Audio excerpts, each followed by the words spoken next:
everyone. I'm Lisa Copeland, love coach and dating expert for women over 50. And I'm looking forward to sharing with you today a really important topic that I hear about from so many women. And that is the fear of losing your independence if you get into a relationship. But before we get started, if you like or are enjoying this video, I hope you'll give it a big thumbs up. Your support means the world and truly makes a difference.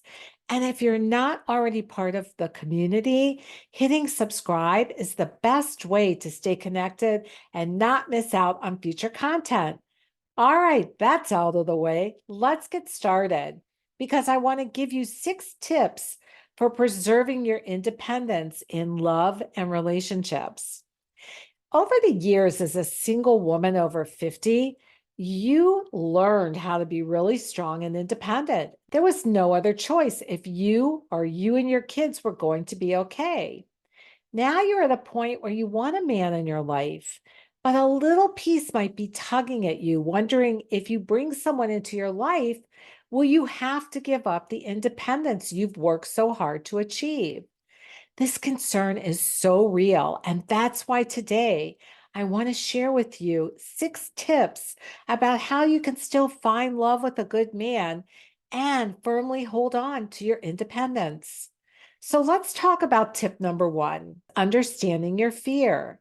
The fear of losing your independence in a relationship often comes from past experiences.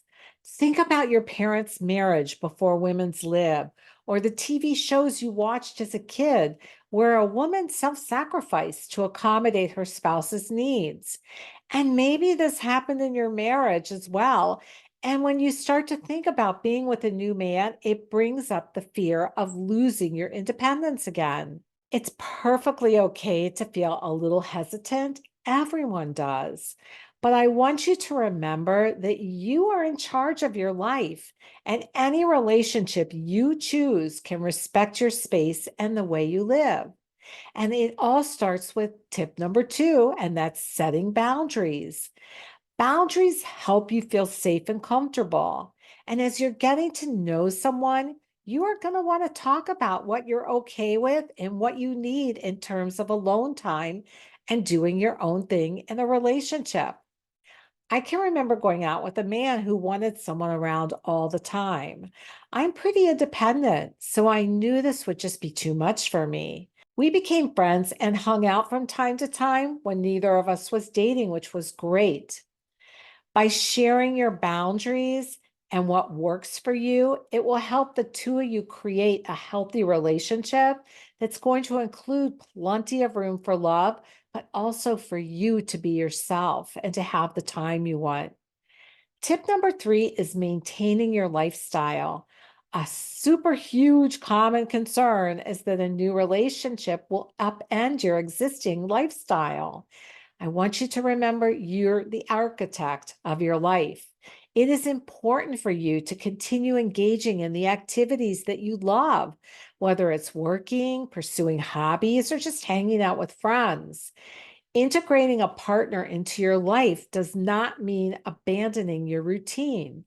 It's really about finding someone who complements your lifestyle, not overtakes it. Tip number 4, communicating your needs. Communication is vital in any relationship, especially when it comes to preserving your independence. You want to remember that men are not mind readers. Okay, I know it would be really amazing if they were, but let's face it, we're not mind readers either. And that's why you'll want to be with a man you feel comfortable expressing your needs, your non negotiables, and your vision for a relationship so the two of you can create one that works for both of you. Tip number 5 is choosing the right partner. I know this seems obvious, but when you choose the right man, he's going to make you feel more like yourself, not less. And he's going to champion your independence rather than challenge it. When you find a man who enriches your life without encroaching on your autonomy, you're going to know the balance is just right. And finding a man who values his independence as much as you do is a big game changer. Tip number 6 is embracing interdependence. Being independent is fantastic, but working together with someone can really make things even better. This kind of teamwork means you can still take care of yourself while also getting help and improving your life with the support of a partner. Now, I hope these 6 tips have given you some peace of mind that being in a loving relationship does not mean you have to surrender your independence. Instead, see it as an opportunity to bring someone into your world who adds to it without diminishing who you are. And that can be a wonderful experience that respects your independence and allows you to write a new chapter in your life, one with companionship and personal freedom holding equal weight in your love story. I hope this inspired you to know you can find love and you can do it on your terms. If you find you need some help, we have some great resources listed below. And I would love to hear your comments about how you feel about independence in a relationship. Until next time, you've got this. So believing in you.